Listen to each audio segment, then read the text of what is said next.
this was not here. And by this, I mean not just this place, but like all of that. And it's just so heartwarming to see that you guys are building something, not just a run-of-the-mill generic art space, but a real community. The kinds of events that you have, and the kind of warmth and connectedness that everyone I spoke to here is exhibiting is really quite amazing. So bravo and brava to all of you. And again, thanks for having me, and I promise to spread the word because I think you're doing amazing stuff. Okay, enough about that.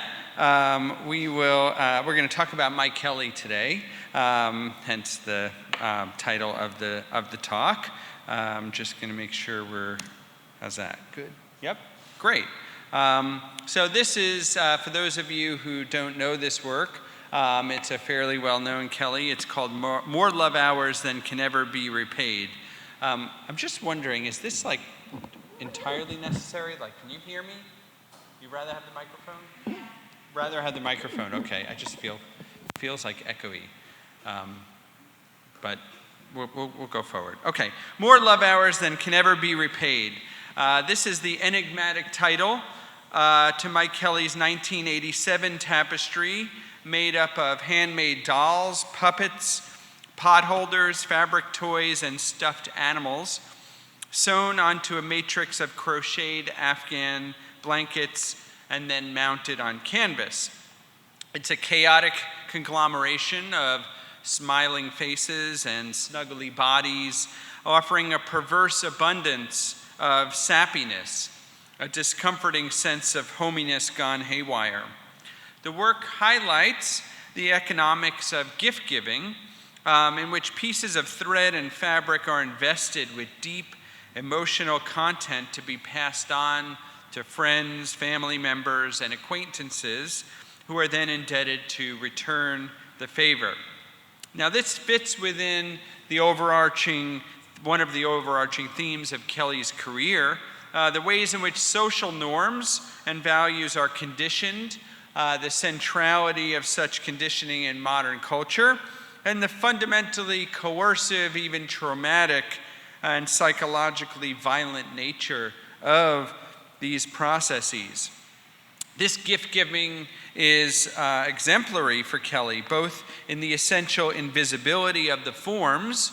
They are not your typical subject or material for art, or at least at the time they weren't, and in the structures they both exemplify and reinforce.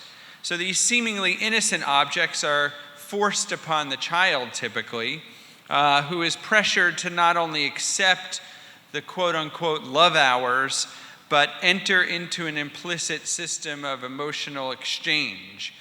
So the aunt or grandmother gives the object, and the child is supposed to return in love. Offering too much of that emotion for one person to take, certainly more than could ever be repaid, Kelley's heap of discarded craft items underscores the ubiquity of that system and its underlying social dynamics. Kelley's choice of materials also links this system to other discourses that are not only intertwined with it, but help sustain it. I'd like to focus on one of these discourses, namely gender, and the ways in which Kelley mobilizes both art history. Yeah, tell me. It better if I align it. Can it go higher then? Yeah. I'm taller than Amy. Oh, there we go. I wasn't doing it hard enough. Is that better? Yes? Much better. Wow, I am loud. How's that? Do I need to start over? No. Okay, thank you. Okay, so I'd like to focus on gender and the ways in which Kelley mobilizes both art history and material culture, both high and low, to engender a consideration of core cultural categories around gender. With its all-over composition, swirling shapes, and mural size, and hung as it is in the Whitney Museum of American Art, this assemblage also brings to mind a very different order of handiwork. Jackson Pollock's strip paintings are an inevitable comparison. Kelley's work, however, in Kelley's work, the expressive gestures are formed not by paint, but via the interwoven skeins of yarn, patterned cloth, and cushiony lumps of stuffed animal flesh. Mixing canonical modernism and homespun knick-knack, the work is a blatant violation, not only of the distinctions between high art and kitsch, but of the gender codes affixed to such classifications. This compendium of patently feminine materials and techniques, macrame, crochet, knitting, sewing, needlepoint, appears incompatible not only with Kelley's own biological sex, but with the machismo of abstract expressionism in general, and of Pollock in particular. For the masculinity of the New York school and of Pollock has been long acknowledged. The scale, action, and space of these paintings have often been read as a metaphorics of masculinity, and Pollock himself has been mythologized as a rough and tumble, hard-hitting, paint-slinging cowboy artist whose paintings embody his crude, raw, primitive, that is, manly, existential angst. This mythology is somewhat paradoxical, for so many of the qualities that we typically associate with being an artist in general, and Pollock especially, can be seen as feminine in different contexts. For example, emotionalism, sensitivity, innate creativity, craft. These are often gender-coded words, meant to counter such qualities with an image of raw, tough masculinity, to reassure us that despite his somewhat feminine side, Pollock is a real man. And this is, the more you look at this picture, the weirder it is. It's sort of one of the most famous images of Pollock. For some reason, he's leaning against his own painting, first of all. And he's smoking, and he's got his arms folded. He's supposed to be Mr. Tough Guy here. So Kelley plays directly off of this mythology, forcing a clash of feminine craft with supposedly virile masculine expressiveness. And the result is a typical subversion of gender coding, of the machismo, of swirls of paint. If Pollock's style is a pure expression of raw manly emotion, how can such effects be achieved by these wimpy, unmanly materials and techniques? Yet Kelley's work is also in dialogue with other trends, and particularly with feminist art itself, and particularly women artists of the 1970s who employed traditionally, again, quote-unquote, feminine materials and techniques to celebrate women's experiences and to resist patriarchal standards. Indeed, Los Angeles was a hotbed for some of the most radical feminist art of the 1970s, primarily centered around the feminist art program at Cal Arts, the brainchild of LA-based artists Judy Chicago and Miriam Shapiro. The primary strategy at the time was to reappropriate stereotypically feminine spaces, forms, materials, and behaviors in a celebration of feminine experience, bodies, and spaces as a form of resistance, again, to patriarchal oppression. Knitting, sewing, quilting, and other forms of quote-unquote women's work was central to this strategy. Here we see an image by Miriam Shapiro made up of decorative fabrics, lace, and other so-called feminine materials.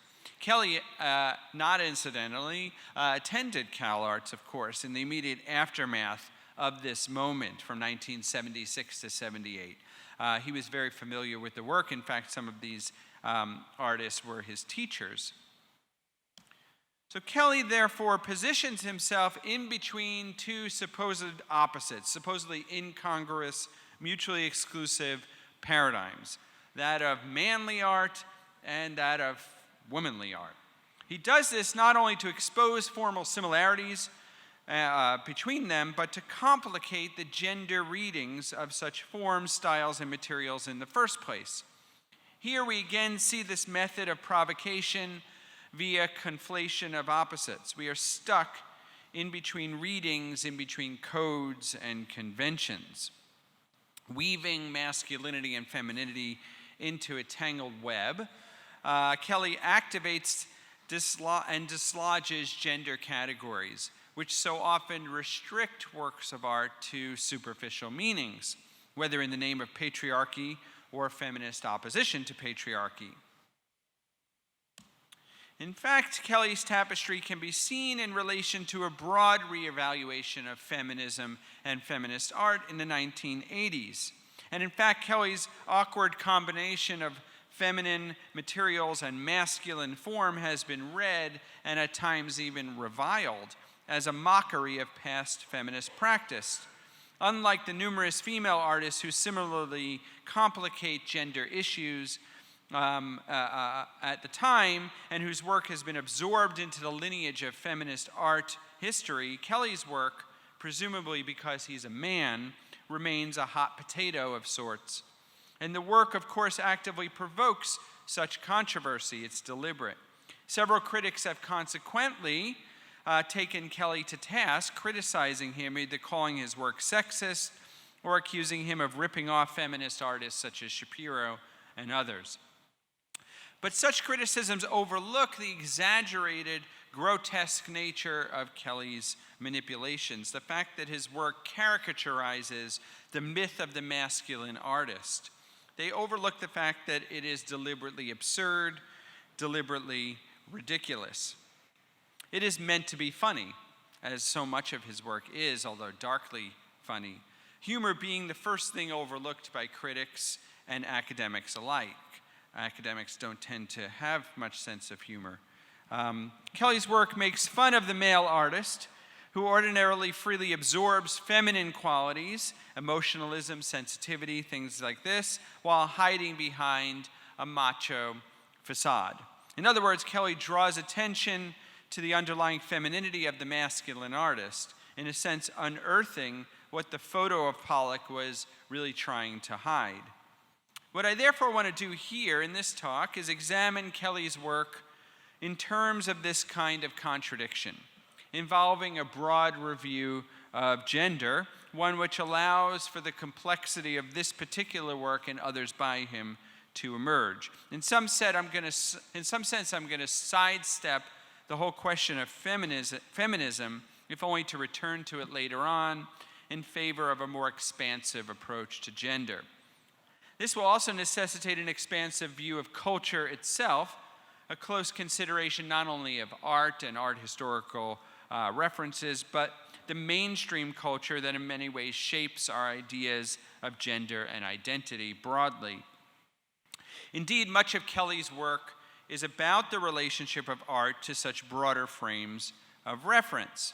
My talk will thus move beyond strictly defined realms of high art in the hopes of contextualizing Kelley's work within a particular period in American visual culture and society at large. And through these kinds of digressions, I'll attempt to capture a certain gender moment, one which Kelley's work both epitomizes and critiques. Has a particularly rich social significance, raising a number of potent issues that extend well beyond art. As we will see, Kelley's gambit relates to the complexities of American masculinity that emerged in the 1980s and early 1990s.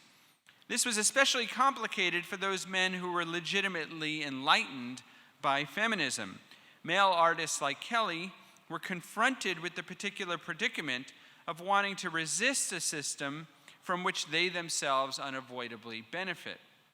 Male feminism is inherently a contradiction in terms, an oxymoron.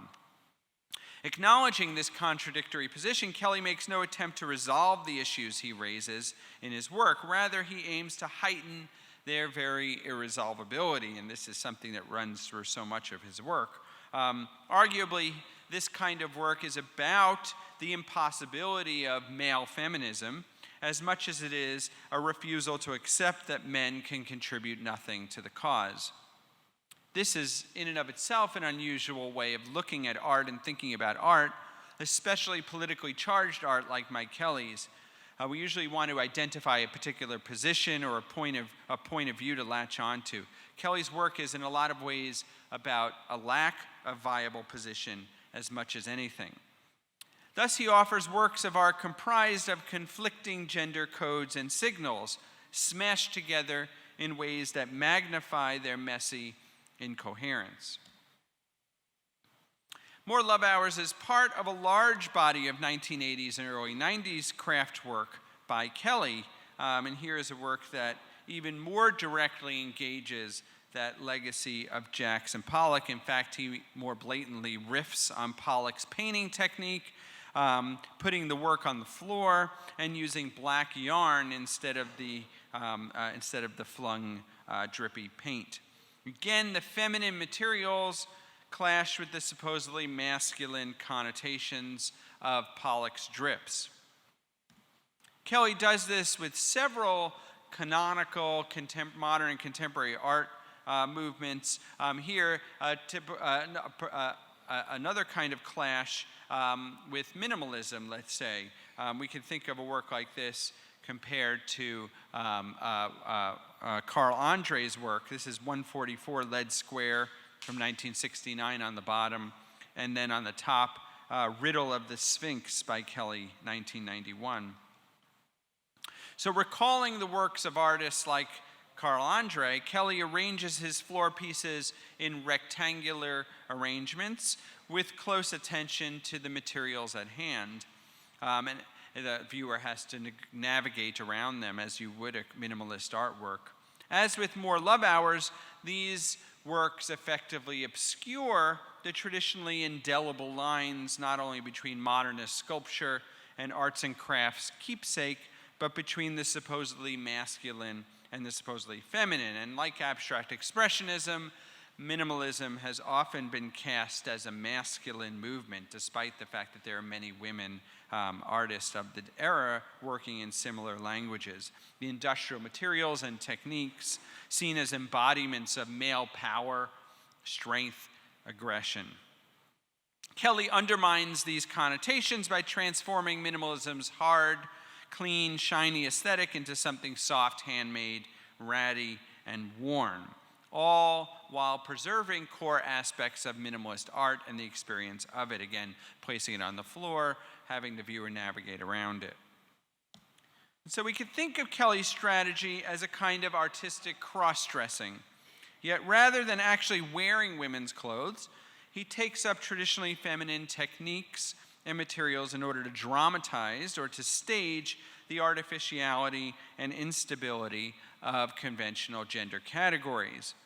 And in even more basic sense, these works target standards of appropriate male behavior. For of course, men conventionally are not supposed to mess around with these kinds of unmanly things. Feminism aside, they represent, these works do, a complex and highly calculated assault on ideals of proper manhood. Now, this kind of gender bending was part of a visual culture of the 1980s that produced entities such as Tootsie. I hope it's still kind of part of our collective memory, yes? I don't know, maybe not. Have we seen the movie? Well, you still remember. Yeah. Is there? God help us. Okay. Anyway, Tootsie, the 1982 movie, blockbuster movie, directed by Sidney Pollock and starring Dustin Hoffman. The movie heralded a notable rise of cross-dressing in mainstream American culture. Here are just three examples. Motley Crue's Shout at the Devil from 1983. And then, of course, Bosom Buddies. Do you all remember Bosom Buddies? Now we're really dating ourselves. Who's the megastar that got his start there? Anyone know? Yeah, good. Tom Hanks. There he is. And so this all is a part of 1980s culture where there was a lot of this kind of cross-dressing. And Tootsie was often credited with increasing consciousness and fostering a deeper understanding between the sexes. Yet, as several critics pointed out at the time, The movie actually retains stereotypical characterizations of masculinity and femininity, even as it appears to upend them. The masculinity in the film always connotes strength and confidence and self-respect, and femininity connoting sensitivity and emotionalism. Ultimately, the film reaffirms masculine power, suggesting that the best kind of woman is, in fact, a man. Good. Similar points can be made with regard to a host of distinctly hetero, cross-dressing films, plays, rock and roll acts, and television shows from this period. They seem transgressive on the surface, but they're actually rather regressive. You, the viewer, know all along that these are really masculine men that are doing this for other reasons. Not surprising, therefore, that alongside this visual culture of cross-dressing, we see the prevalence of men acting as really uber-manly men in the 1980s, an abundance of high testosterone entertainment, action movies, cop shows, professional wrestling, etc. And so Kelley's own gender bending can thus be seen as a response to a fundamentally contradictory moment, a situation in the 1980s, a culture stuck between seemingly opposite but similarly reactionary notions of masculinity. Yet this was not the only contradiction operating at the time. We also, curiously, see in the 1980s a third paradigm, a kind of effeminate masculinity, if you will. On the left is an advertisement for Zine cologne. Now, I'm not going to ask how many people remember that cologne. From 1986, of course, in the middle, everyone knows Prince's Purple Rain, 1984. And then on the right is a Versace fashion photo from also the mid-1980s. So here we have the proliferation of what we'd call passive, seductively homoerotic young men from again, a cross-section of popular culture. These kind of effeminate masculine personas often occupied roles and poses even traditionally reserved for female iconography. We can compare, for example, these images. On the right is I really should label these slides so I don't have to go through this, but next time. This is Alexandre Cabanel, a French artist. The Birth of Venus, 1863. This is one of thousands of images, of course, I could show you of female nudes from art history, but we see how the cologne ad is directly borrowing from that image. Even the pose itself is a mirror reflection of images like this, and there are literally thousands of them. So the seductive, idealized, nude female becomes a standard for the seductive, idealized man. What we have is a kind of fragmentation of masculinity in the 1980s, paralleling a similar fragmentation of femininity at the time. Yet whereas the disruption of a coherent, singular notion of femininity was acknowledged at the time and is acknowledged since by many cultural critics, the similar situation with regards to masculinity has yet to still be fully examined and mined. How then do we reconcile these seemingly contradictory types? And how do we explain their emergence at a time also known for its cultural conservatism, for the rise of so-called neoconservatism? One might think that the fragmentation of masculinity signaled a loosening of gender restrictions, yet beneath their surfaces, as we've seen, all three models advance an idealized and ultimately rather conventional notion of masculinity despite what they appear on the surface. The first blood, of course, in the center. It's explicit, the Rambo. The hero is a Superman, a hyper-masculine macho male, the quintessential manly man. Tootsie, the moral is more subtle, but only barely more subtle. the supposed heroine of the film is able to overcome obstacles that other women cannot in the film, come-ons and put-downs and sexual harassment and glass ceilings at work, because, as is made clear throughout the film, she is really, as we've said, a he. The source of her strength is, we're repeatedly reminded, her hidden manliness, applauded in opposition to feminine sensitivity and weakness and emotionalism. So though it belongs to a long history of gender bending in popular culture, some of which truly is or was transgressive, Tootsie presents a distinctively heterosexual form of cross-dressing. He is explicitly not a drag queen, so to speak, and indeed, as if to reassure us, his straightness is mentioned in the poster itself, as if to reassure you that what this is not. The role model here is literally a masculine feminine. We'll call him, her, the manly woman. With Versace on the right, this idealization of masculinity is taken to such a degree, to such an extreme, that our hero is not only eroticized but classicized, the laurel on his head, in this case being no accident. We see the womanly man emerge. In some ways, this type represents an even more radical retrenchment, an even more radical reaction, moving backwards, for it recuperates the masculine as the new paradigm of beauty, of sexual supremacy. So even the traditional role of the woman gets co-opted here. Together, these models represent a consolidation of patriarchal power. For despite their apparent incongruities, in all three, masculinity is posited as the underlying ideal. The manly man, the manly woman, and the womanly man, it turns out, cohabitate quite comfortably.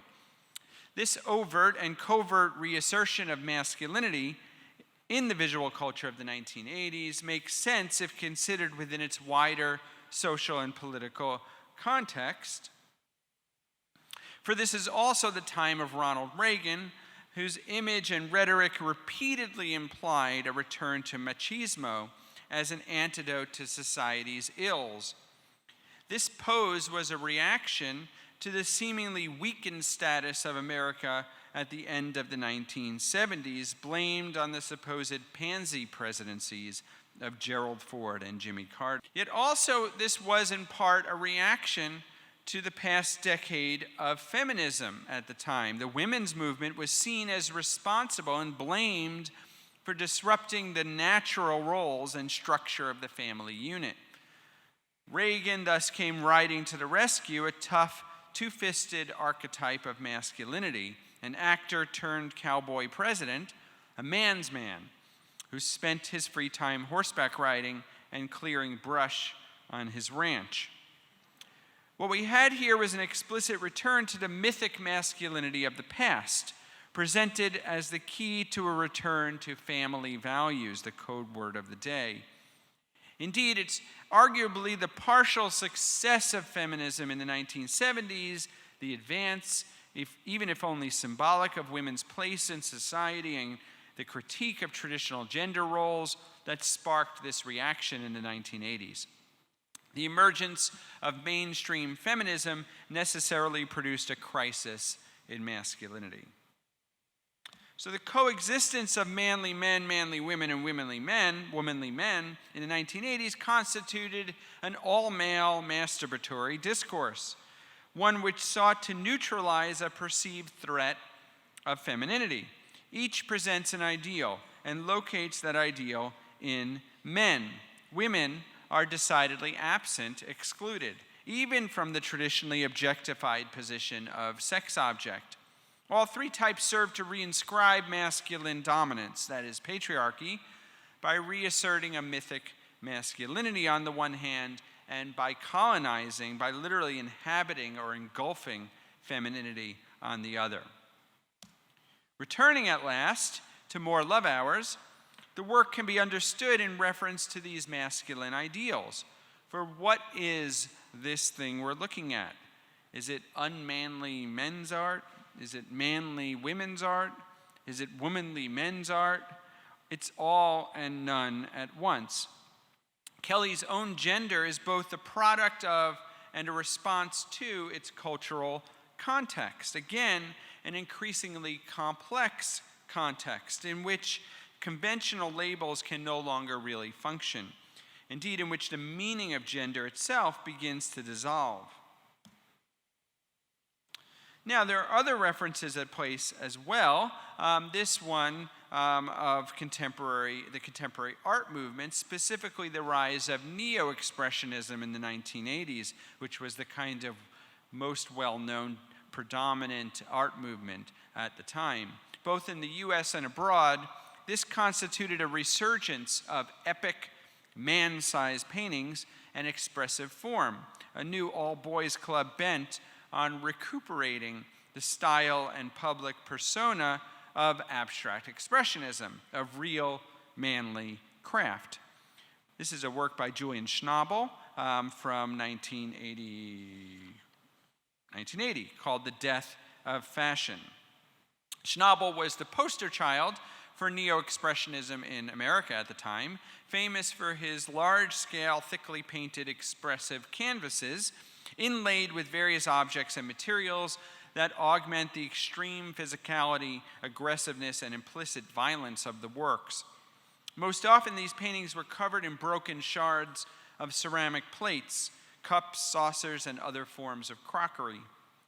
Though often noted for its masculine overtones, what is barely acknowledged in the criticism and scholarship on this work is Schnabel's use of these distinctly domestic, i.e. feminine, materials to affect his masculinity.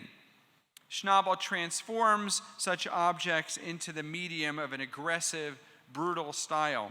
Indeed, he literally smashes the domestic. In light of our discussion here, this can be seen as yet another co-optation of the feminine, along with the reinscription of the masculine through a return to abstract expressionist paradigms. So though they both use feminine forms, Schnabel's work is therefore distinct from Kelley's. Whereas Schnabel absorbs the feminine into the masculine, Kelley forces a clash between them. Kelley's work can thus be seen as a response to the neo-expressionist recuperation and co-optation. Kelley's Tapestry is in fact rooted historically in a late 1970s and early 1980s moment in Los Angeles, where a number of artists began to attack restrictive gender categories. In a series of performances set in domestic, again, i.e. feminine, spaces, bedrooms, bathrooms, kitchens, and the like, Paul McCarthy sought to destabilize gender identity through a clumsily incomplete type of drag. This is Paul McCarthy's Sailor's Meet from 1975. It's a kind of performance and video simultaneously. You're seeing stills from the performance/video. Though he wears the costume of femininity, his maleness is blatantly present. Despite the wigs, makeup, and lingerie, McCarthy's hairy, pimply body always shines through. As in Kelley's work, the fact that McCarthy is a man is unavoidably present beneath the feminine forms. Rather than covering one gender with another or absorbing the feminine into the masculine, he holds both in suspension, forcing them into conflict. Gender bendings are less about exploring fixed gender identities than about underscoring and enacting the chaotic forces that both generate and defy such identities. And like McCarthy's cross-dressing, Kelley's co-optation of the feminine is so overly blatant, so clumsy, so utterly ridiculous, that it becomes uncomfortably humorous. Incompetent it is both as women's work and as men's work. Both artists present grotesque combinations of femininity and masculinity, and both employ incomplete impersonations of the feminine, a deliberately deficient form of drag. Like McCarthy's, Kelley's work is fundamentally about categories, about the ways in which gender is coded or classified. And whereas it certainly raises questions about feminist art and feminist art practices of the previous decade in particular, it more broadly, and I think more poignantly, attacks standards of masculinity and gender at large. More Love Hours stands as a complex response to the complexities of masculinity in American visual culture. It caricatures the various visions of masculine identity offered at the time. Now, Kelley brought this critique to a head, and that's supposed to be a pun, in his early 90s Manly Craft series. This is on the left, Manly Craft number 3, 1993. And Manly Craft number 1 on the right, also 1993. Again, he uses yarn and feminine craft, yet this time his twisting of gender categories and types becomes more flagrant and more shameless. Anyone know what these are, actually? Good trivia question. Yes, Amy. Yes, they're yarn octopi. And what are yarn octopi? Did you make them in camp? These are yarn octopi. Yarn octopi are, look them up, I'm sure they're now hip again. But these were these simple dolls that were made typically by children and typically by girls. I remember being in summer camp and like the girls made those and the boys made something with wood probably. It's basically a styrofoam ball and you put the yarn over it, and then you tie the ends and you braid them, and it becomes 8 legs, and then you put the face on it. So there's the image. Yarn octopi. But here Kelley has, in typical fashion, bound them into blatantly phallic forms. Kelley's hand-woven objects are supremely perverse, continuously oscillating between cuddly, girly playthings and castrated phalluses nailed to the wall. Again, the cultural connotations of the knit materials conflict with the phallic forms, an effect emphasized by the additional incongruity between the flaccidity of the yarn and the erectile postures of the organs. It's almost like they're trying to be erect, but they keep sort of limping towards erection. These phalluses are not only wimpy and emasculated, but improbably and impossibly feminine. These are feminine phalluses. Using form and content to elicit supremely contradictory gender associations, Kelley's unmanly man forms and unwomanly woman materials form a collapse of distinctions, leaving the viewer stuck between irreconcilable readings. Couched in adolescent vulgarity, in Kelley's rude, crude, shrewdly dumb brand of humor, they are playful hybrids loaded with complex social meanings, whose clash effectively undermines culturally produced gender connotations. This deconstruction of gender codes is hammered home in Kelley's 1992 series of woodworking sculptures, the series that immediately follows the works that we've been looking at. Once again, he employs a kind of sociology of form, but this time to overtly masculine materials and aesthetics. Here's one example from this series, Kneading Board, K-N-E-A-D-I-N-G, kneading, like kneading bread, board, 1992. Kneading board is a giant slab of wood shaped like a cutting board, scaled to the human body and fitted with actual similarly shaped breadboards and paddles on the side that you see there. The work simultaneously evokes the feminine, Pennsylvania Dutch decorated domestic sphere and the hyper-masculine world of fraternities and do-it-yourself handyman. Indeed, the device seems to have been designed for someone to sprawl across it and receive an initiation beating. The reference to fraternities is especially apropos, since it is such organizations by which standards of masculinity, of course, are handed down and reinforced. Drenched in testosterone, These woodworks are basically the manly companions to Kelley's womanly knit pieces. Here the materials are not soft. They're not the feminine yarns and blankets and stuffed animals of his previous work, but hard and heavy wood, nails, and varnish. This is, after all, proper manly craft, woodworking, and indeed these sculptures evoke a kind of daddy in the basement woodshop, though certainly that of a somewhat deranged daddy. Yet these are complicated by the formal associations to the womanly breadboards and ornamentation on the work. What exactly, again, is this thing? From what realm does it derive? How do we categorize this? Ultimately, Kelley's impersonation of the manly man is as incomplete and confusing as his impersonation of the womanly woman.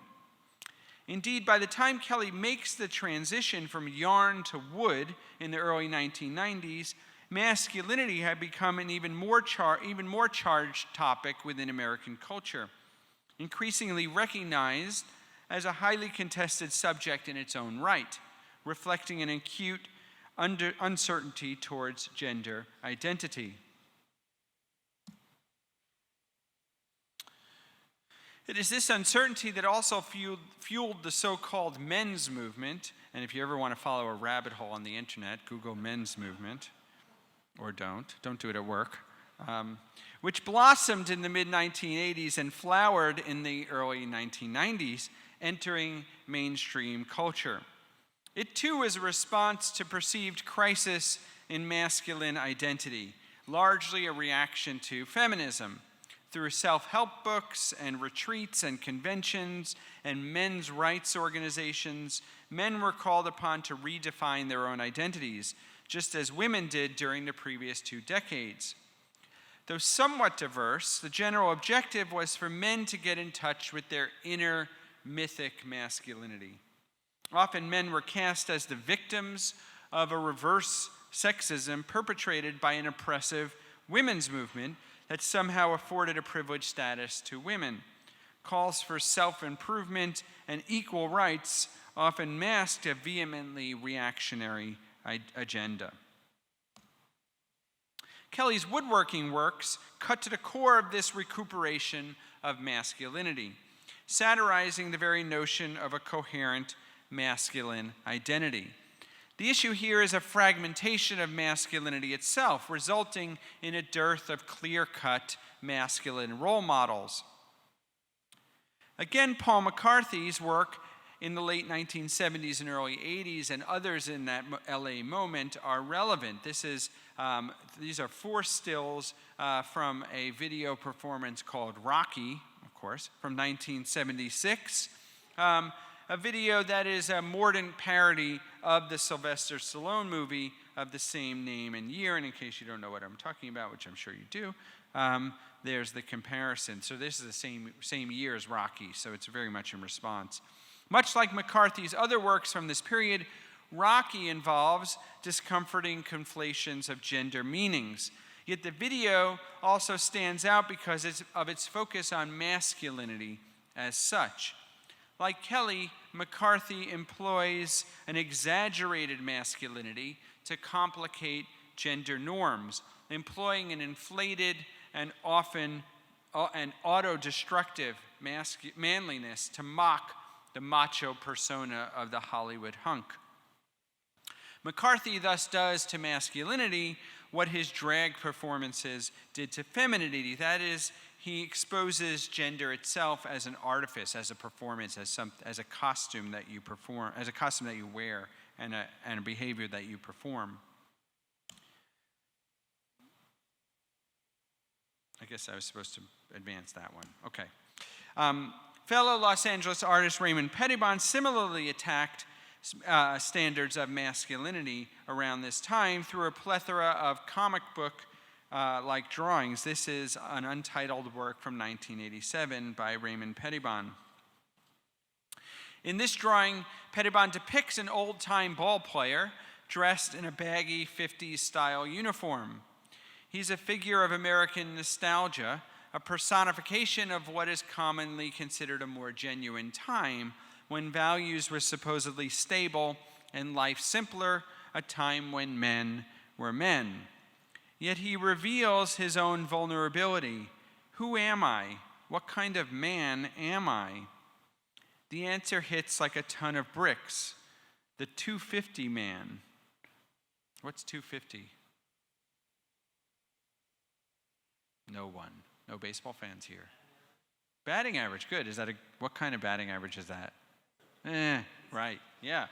Not terrible, but not great. 250 is the batting average of mediocrity, which is his fear as he swings through a pitch.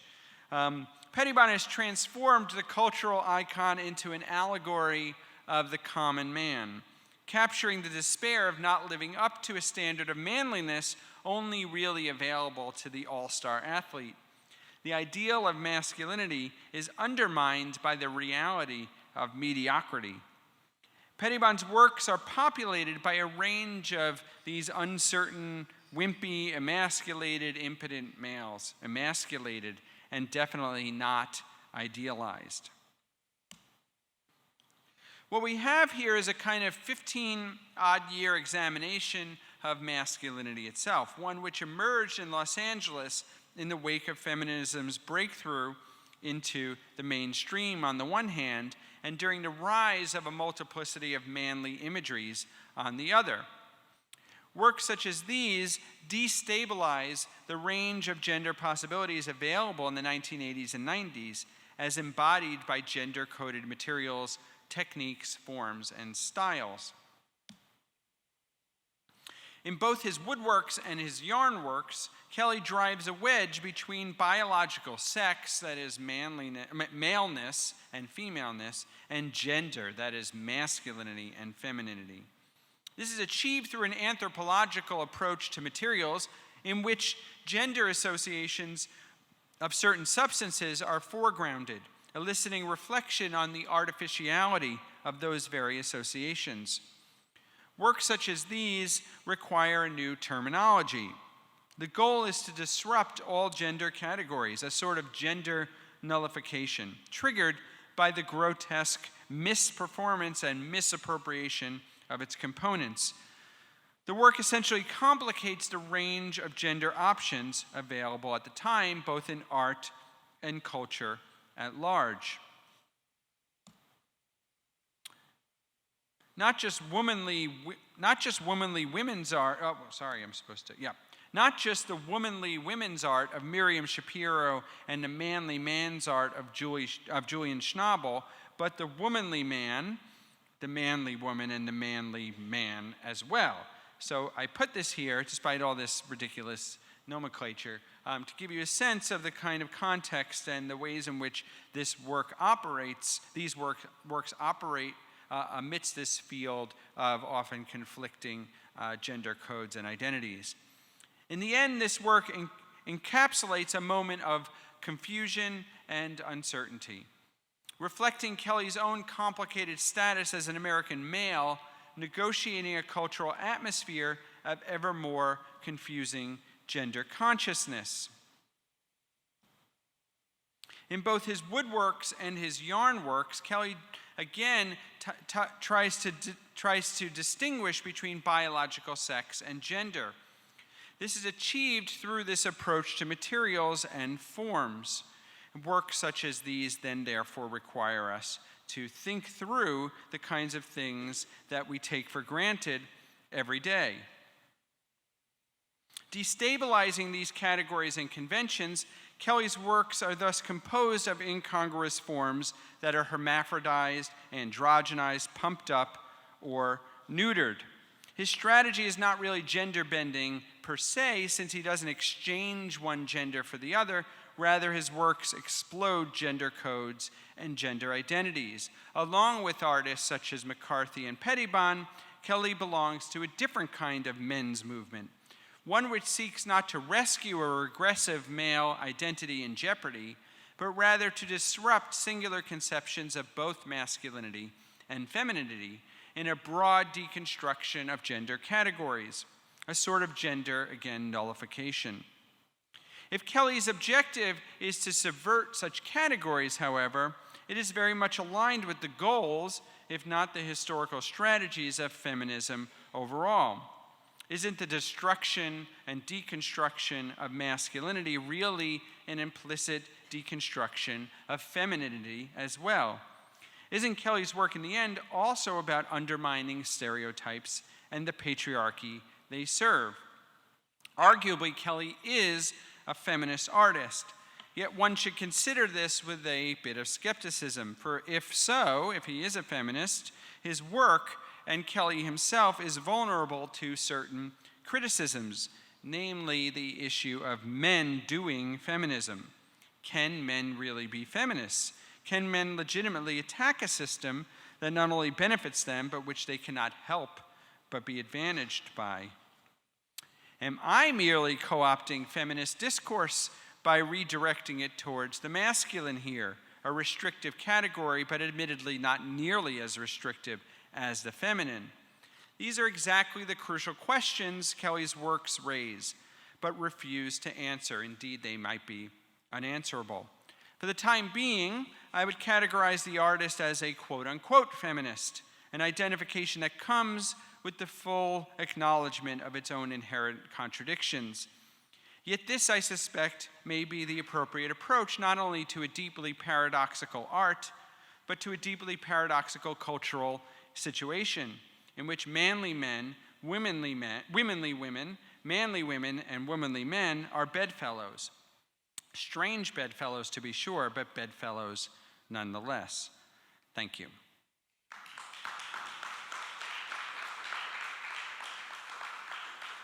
Happy to answer questions. How is the time? Good? Yep. Oh, great, yes.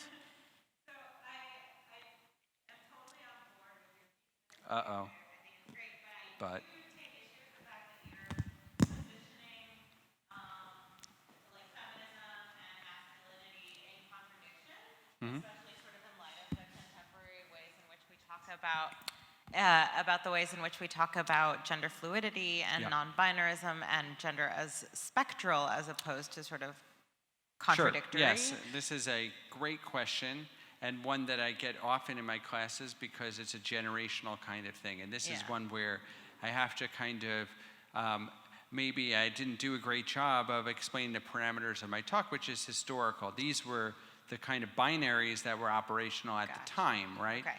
We live in a very different kind of period where these things are much more fluid, and in fact, non-binary kind of is the discourse of the day.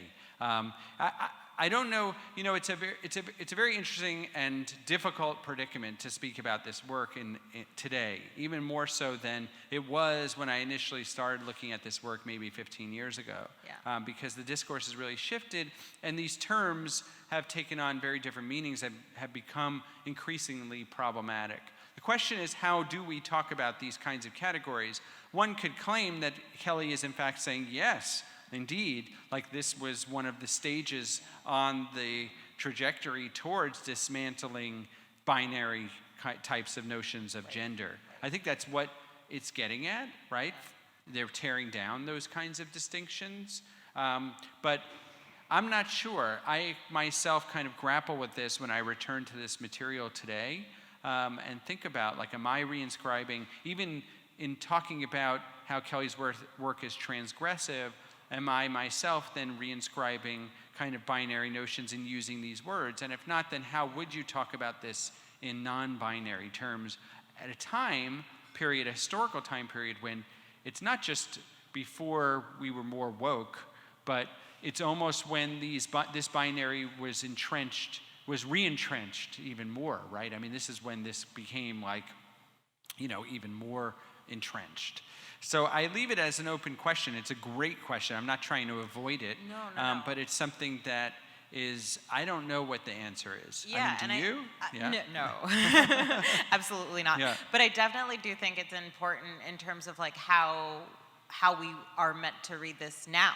You know, like what is the lexicon or like the right. I mean, the question is something like this very much exactly what you're talking about. I mean, there is no binary that can hold this, right? I mean, isn't that the point? This doesn't fit masculinity or femininity there. But it'd be really difficult to talk about this without using those terms. And that's why I sit here when I give these talks and I'm like, my arms are hurting because I'm doing the scare quotes all the time and making it clear that I myself don't ascribe to notions of femininity and masculinity. However, these provoke us to engage with those terms. So it's a great question, open. Thank you. Others? Yeah? Thank you. I'm curious about your use of Raymond Pettibon, because he comes out of, he was essentially the artist for Black Flag, major, I don't know if they were LA-based punk band. The most, when you think of that, that's, when my growing up, all of you would see certain guys wearing Black Flag, paraphernalia all over their bodies.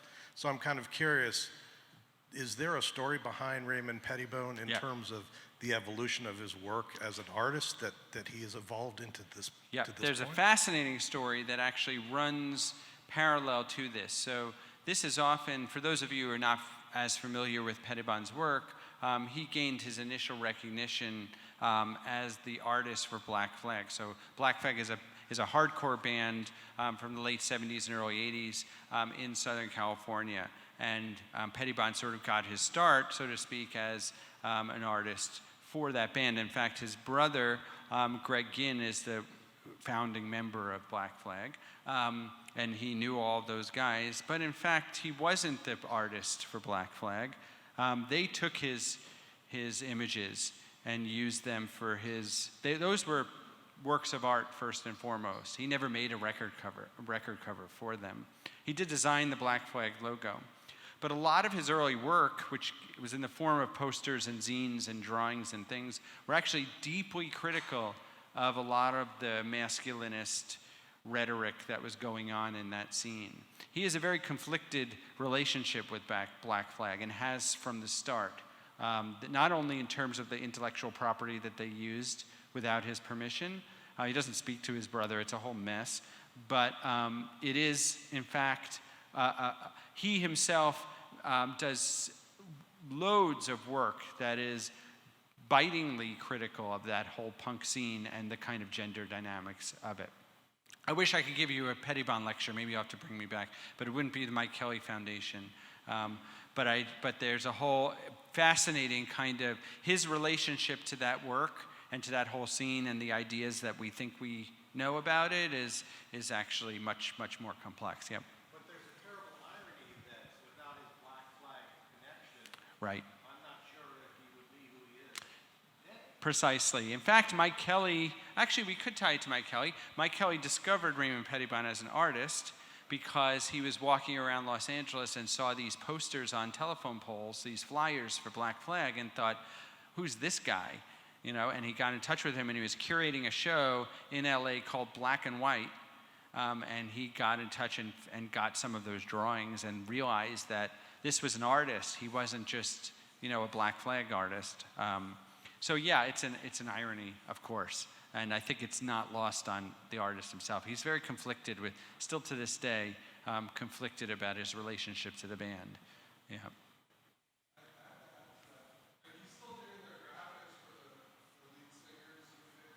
Is he?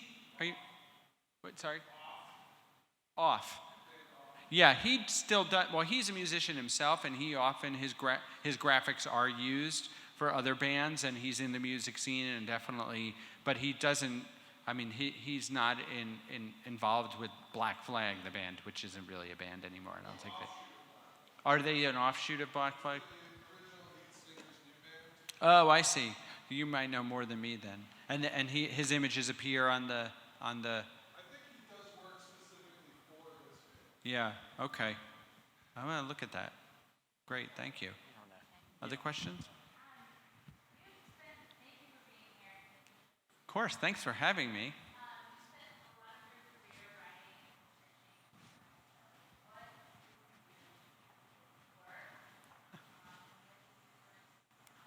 Great. And this is a perfect question as a follow-up to this, because in fact, I'm going to out myself. I first encountered the art of Mike Kelley and Raymond Pettibon, where else, but on record album covers. So we're coming full circle. So I remember distinctly buying that Sonic Youth record and seeing that stuff and thinking, what the hell are those ratty stuffed animals? And what is this? And who is that disgusting looking adolescent on the cover and all of that? And so actually my first interaction with that work comes from music. And that interested me. And at the time, I went to graduate school in the late 1990s and early 2000s. I came out of college kind of looking at these bands and knowing these artists only from these bands and from the punk scene and from noise music and things like that, not necessarily thinking of them as like fine artists, because at the time, I was saying why I went to graduate school at that time. At that time, no one was writing on, Mike Kelley. No one knew who this was, at least in New York where I was, at least no one in the art world. Metro Pictures had some gallery shows, and Raymond Pettibon as well. So for me, it was a kind of euphoric moment when later in my graduate studies, I sort of got the idea of, well, what if I wrote on these guys and looked at this kind of stuff? And my advisor said, yeah, okay, you could do that. And it was kind of at this interesting moment in the history of art history where this kind of thing sort of became more accepted. If I had been a year or two earlier in my graduate studies, I never would have been able to write a dissertation on Mike Kelley. And in fact, I remember when I was finishing up my graduate work, this is probably more information than you need, I was at the CAA job fair, and I saw a friend of mine who was in graduate school somewhere else, and he said, oh yeah, I hear you're writing a dissertation on Mike Kelley and Paul McCarthy and Raymond Pettibon. I said, yeah. He said, oh, I was thinking of doing something similar to that, but then I realized I wanted to get a job. And I was like, and I won't tell you where he is, but yeah. It then became much more, yeah. So it actually was very beneficial. I mean, this is not news to anyone that, you want to get these things before they become, multinational stars. And so that was really fortunate to be interested in that. And I think it actually gave me a little bit of credibility when I then got to know these folks, these artists, and was able to talk to them about where I was coming from and why I was initially interested, and not just kind of a Johnny-come-lately to the art world. I mean, Mike, as you know, is a very conflicted person in general, but also conflicted relationship with the art world, and was very skeptical of me at the beginning, of anyone that was interested from a kind of academic standpoint in his work. He felt that his work was largely misunderstood. And one of the reasons that is this interesting?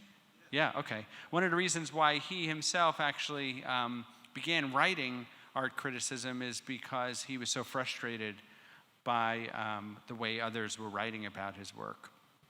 And he's a brilliant writer. In fact, if those of you who know his work, his writing is equally complex and wonderful. I really encourage you to read it. It still holds up and is still very fresh.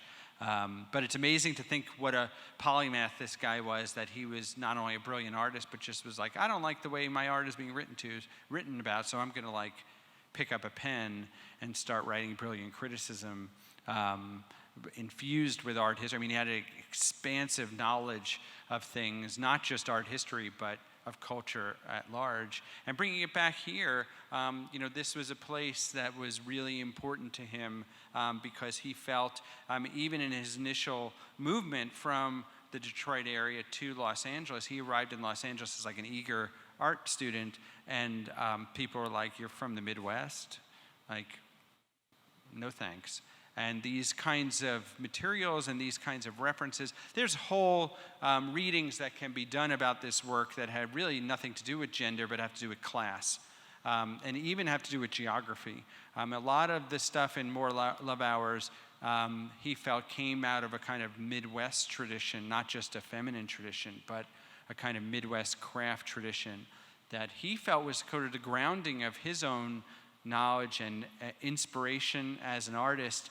But then when he went to Los Angeles and other metropolises, was told, that's not an appropriate, that's not an appropriate source. No one's influenced by their grandmother's sewing. You're not only a man, but you're a real artist. You're a high artist. So anyway, probably going on too long, but yes. Was he in Moma's High-Low show back in the... I don't think so. I would doubt it, that he was in it. Yeah. To look at that, though. Yeah. He wasn't really sort of discovered, particularly in the East Coast and New York, until well into the 1990s, even though they were periodic shows. But I don't know that MoMA, he was on the radar at that point. Yeah. Please, yeah.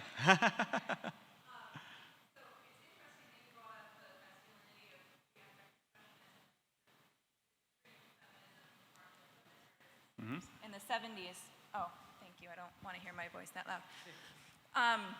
Because it sets up this kind of familial structure. So would you consider that in order to, within your argument of gender stratification, would you argue that the infantilizing of the usage of materials, not necessarily like the mode of creation, but what they are in and of themselves, would help to contribute to the sort of, not necessarily androgyny, but gender non-specificity? I missed the last part. Help you to? To kind of negate the gender specifics of it, in terms of using, because they're children's toys and they evoke a certain age group, right? So when kids are not really, the idea of gender is still, it's not specific to them. So. Sure, yeah, and in fact, there's a whole chapter in my book on childhood.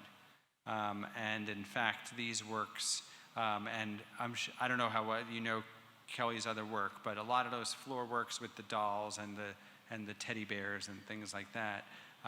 Yes, they also, similar to what I was saying about class, there's whole readings that have to do not necessarily with gender per se, although you're right that a lot of these things are rooted in that time, in the lifespan, but rooted in childhood and the ways in which we kind of inculcate our children into these social norms, whether they be gender norms or class norms or whatever, that the kind of often violent and traumatic process by which children are acculturated is in some ways the ground zero of all of this. Kelley's work is very much about the family and the family unit. You have his home here, right? And you have his home, and Amy sits all day in his bedroom, and there's this closet with this dark corridor in there that no one ever wants to go in, and it's about the kind of repression and oppressive conditioning of social norms that starts with the child. So even the idea of this economy, as I said at the beginning of the lecture, I'm trying to push the work away from what is probably the primary reading of the work, which is in the title, about more love hours than can ever be repaid. The idea of this economy of exchange, that an adult figure makes these things. Children, for those of you who have children or have been around children, when you're one, you're not oh, can you make me a doll out of yarn? You don't really care what it looks like. You're chewing and gnawing on things and whatever. These are things that are imposed upon the child. They're often made by hand by an adult figure with power and authority over that child. It's then given to the child not in a neutral way, but given to the child in a way that demands reciprocity.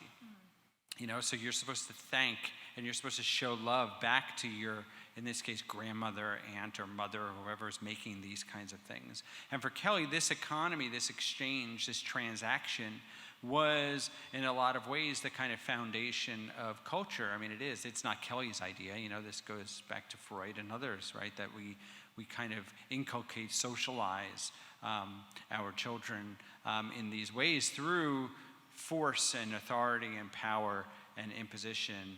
And these things leave traumatic marks on the child. I know this is a very long answer to your question, but does that, so there's a whole nother reading of this kind of work that goes back to, in some ways, an even more fundamental question of how the human being is entered into culture and civilized, so to speak, through simple forms like this you don't think of.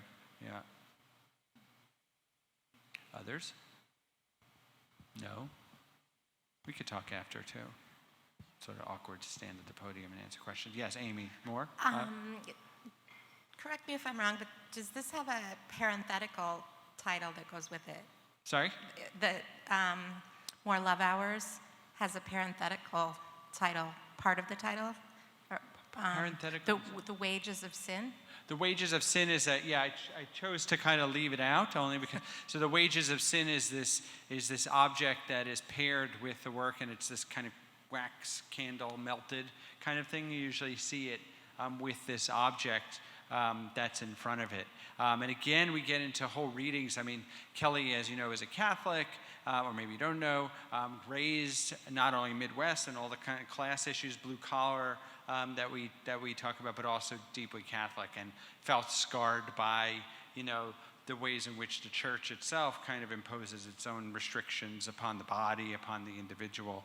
And so again, there are sort of multi-layered meanings that are embedded in this. The ways in which the wages of sin, like the ways in which we kind of, again, have to pay off or pay back the sins that we commit through what are largely kind of bodily, natural kinds of things, but things that are then sort of tortured, if you will, from Kelley's perspective, out of the child. Yeah. Lovely way to start our weekend. Anyone else? Okay, good. Thank you so much. Thank you. It was fun. Uh-oh. I don't know what I did.